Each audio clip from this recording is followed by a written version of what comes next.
Praise the Lord.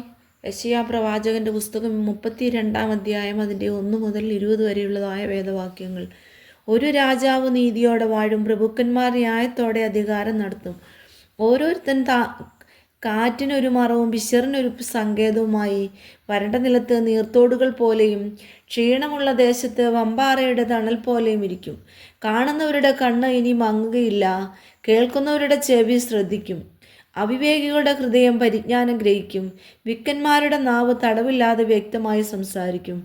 ഭോഷനെ ഇനി ഉത്തമൻ എന്ന് വിളിക്കുകയില്ല, ആഭാസനെ മഹാത്മാവെന്ന് പറയുകയുമില്ല. ഭോഷൻ ഭോഷത്വം സംസാരിക്കും, വഷളത്വം ചെയ്തും യഹോവയ്ക്ക് വിരോധമായി അബദ്ധം സംസാരിച്ചും വിശപ്പുള്ളവരെ പട്ടിണിയിട്ടും ദാഹമുള്ളവർക്ക് പാനം മുടക്കിയും കൊണ്ട് അവൻ്റെ ഹൃദയം നീതികേടും പ്രവർത്തിക്കും. ആഭാസൻ്റെ ആയുധങ്ങളും ദോഷമുള്ളവ. ദരിദ്രൻ ന്യായമായി സംസാരിച്ചാലും എളിയവരെ വ്യാജവാക്കുകൊണ്ട് നശിപ്പിപ്പാൻ അവൻ ദുരുപായങ്ങളെ നിരൂപിക്കുന്നു. ഉത്തമനോ ഉത്തമ കാര്യങ്ങളെ ചിന്തിക്കുന്നു, ഉത്തമ കാര്യങ്ങളിൽ അവൻ ഉറ്റുനിൽക്കുന്നു.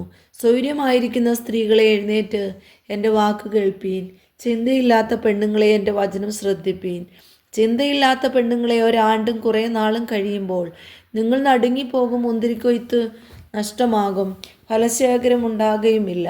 സ്വൈര്യമായിരിക്കുന്ന സ്ത്രീകളെ വിറപ്പീൻ, വസ്ത്രമുരിഞ്ഞ് നഗ്നരാകുവീൻ, അരയിൽ രട്ടു കെട്ടുവീൻ.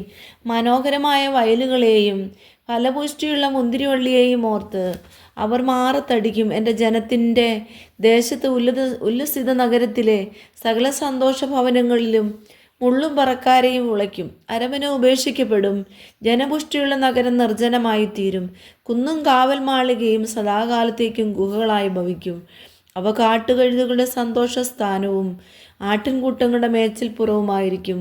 ഉയരത്തിൽ നിന്ന് ആത്മാവിനെ നമ്മുടെ മേൽ പകരുവോളം തന്നെ. അപ്പോൾ മരുഭൂമി ഉദ്യാനമായി തീരും, ഉദ്യാനം വനമായി എണ്ണപ്പെടും. അന്ന് മരുഭൂമിയിൽ ന്യായം വസിക്കും, ഉദ്യാനത്തിൽ നീതി പാർക്കും.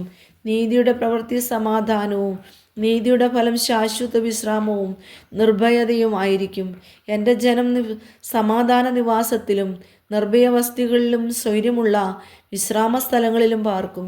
എന്നാൽ വനത്തിൻ്റെ വീഴ്ചയ്ക്ക് കന്മഴ പെയ്യുകയും നഗരം അശേഷം നിലം പരിചാകുകയും ചെയ്യും. വെള്ളത്തിനരികത്തെല്ലാം വിതയ്ക്കുകയും കാളയെയും കഴുതയെയും അഴിച്ചുവിടുകയും ചെയ്യുന്നവരെ നിങ്ങൾക്ക് ഭാഗ്യം.